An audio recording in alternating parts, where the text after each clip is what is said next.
जय श्री राधा कृष्ण। तो आज हम दुर्गा सप्तशती का 9वां अध्याय सुनेंगे। 9वां अध्याय में निशुंभ का वध कैसे किया उसके बारे में सुनेंगे। राजा ने कहा, हे ऋषिराज, आपने रक्त बीज के वध से संबंध रखने वाला वृत्तांत मुझे सुनाया। अब मैं रक्त बीज के मरने के पश्चात क्रोध में भरे हुए शुंभ व निशुंभ ने जो कर्म किया वह सुनना चाहता हूँ। महर्षि मेधा ने कहा, रक्त बीज के मारे जाने पर शुंभ और निशुंभ को बड़ा क्रोध आया और अपनी बहुत बड़ी सेना का इस प्रकार सर्वनाश होते देखकर निशुंभ देवी पर आक्रमण करने के लिए दौड़ा। उसके साथ बहुत से बड़े बड़े असुर देवी को मारने के वास्ते दौड़े और महापराक्रमी शुंभ अपनी सेना सहित चंडिका को मारने के लिए बढ़ा। फिर शुंभ और निशुंभ का देवी से घोर युद्ध होने लगा और वह दोनों असुर इस प्रकार देवी पर बाण फेंकने लगे जैसे मेघों से वर्षा हो रही हो। उन दोनों के चलाए हुए बाणों को देवी ने अपने बाणों से काट डाला और अपने शस्त्रों की वर्षा से उन दोनों दैत्यों को चोट पहुंचाई। निशुंभ ने तीक्ष्ण तलवार और चमकती हुई ढाल लेकर देवी के सिंह पर आक्रमण किया। अपने वाहन को चोट पहुंची देखकर देवी ने अपने सुरप्र नामक बाण से निशुंभ की तलवार व ढाल दोनों को ही काट डाला। तलवार और ढाल कट जाने पर निशुंभ ने देवी पर शक्ति से प्रहार किया। देवी ने अपने चक्र से उसके 2 टुकड़े कर दिए। फिर क्या था, दैत्य मारे क्रोध के जल भून गया और उसने देवी को मारने के लिए उसकी ओर शूल फेंका, किंतु देवी ने अपने मुक्के से उसको सूर सूर कर डाला। फिर उसने देवी पर गद्दा से प्रहार किया। देवी ने त्रिशूल से गद्दा को भस्म कर डाला। इसके पश्चात वह फरसा हाथ में लेकर देवी की ओर लपका। देवी ने अपने तीखे बाणों से उसे धरती पर सुला दिया। अपने पराक्रमी भाई निशुंभ के इस प्रकार से मरने पर शुंभ क्रोध में भरकर देवी को मारने के लिए दौड़ा। वह रथ में बैठा हुआ उत्तम आयुधों से सुशोभित अपनी 8 बड़ी बड़ी भुजाओं से सारे आकाश को ढके हुए था। शुंभ को आते देखकर देवी ने अपना शंख बजाया और धनुष की टंकोर का भी अत्यंत सुसह शब्द किया। साथ ही अपने घंटे के शब्द से जो कि संपूर्ण दैत्य सेना के तेज को नष्ट करने वाला था, संपूर्ण दिशाओं में व्याप्त कर दिया। इसके पश्चात देवी ने सिंह ने भी अपनी दहाड़ से, जिसे सुन बड़े बड़े बलवानों का मद चूर चूर हो जाता था, आकाश, पृथ्वी और 10 दिशाओं को पूरित कर दिया।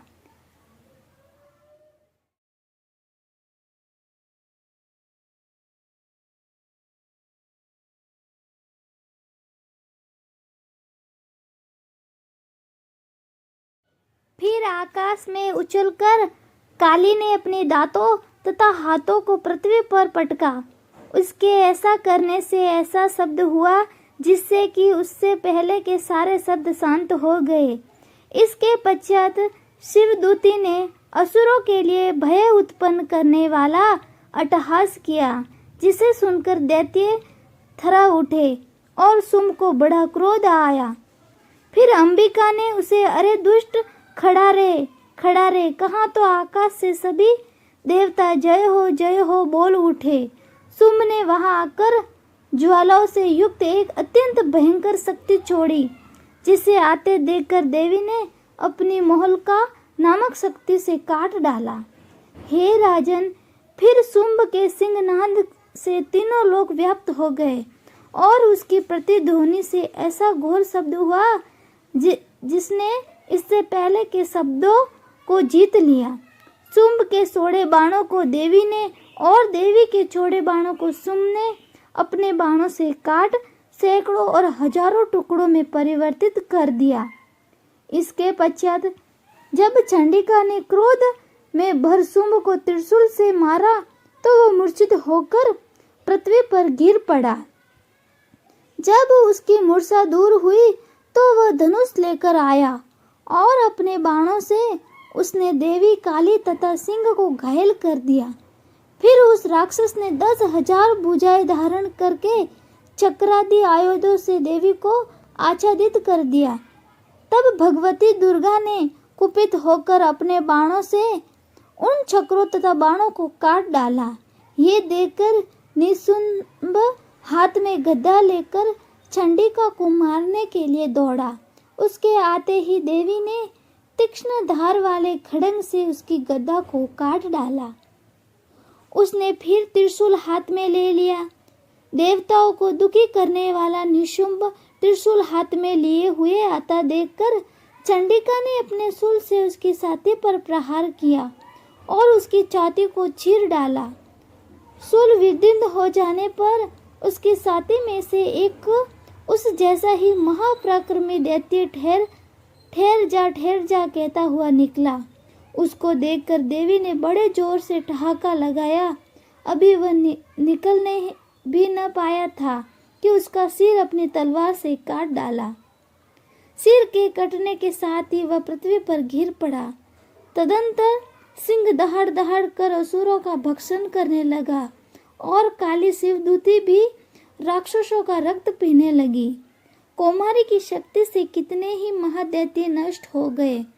ब्रह्मा जी के कमंडल के जल से कितने भी असुर समाप्त हो गए। कई दैत्य महेश्वरी के त्रिशूल से विदीर्ण होकर पृथ्वी पर गिर पड़े और वाराही के प्रहार से छिन्न भिन्न होकर धराशायी हो गए। वैष्णवी ने भी अपने चक्र से बड़े बड़े महापराक्रमियों का कमचूर निकालकर उसे यमलोक भेज दिया और इंद्र से कितने ही महाबली राक्षस टुकड़े हो गए। कई दैत्य मारे गए, कई भाग गए, कितने ही काली शिवदूतों और सिंह ने भी भक्षण कर लिए। तो आज हमारा 9वां दुर्गा सप्तशती का अध्याय समाप्त हो गया। हरे कृष्णा, जय माता दी।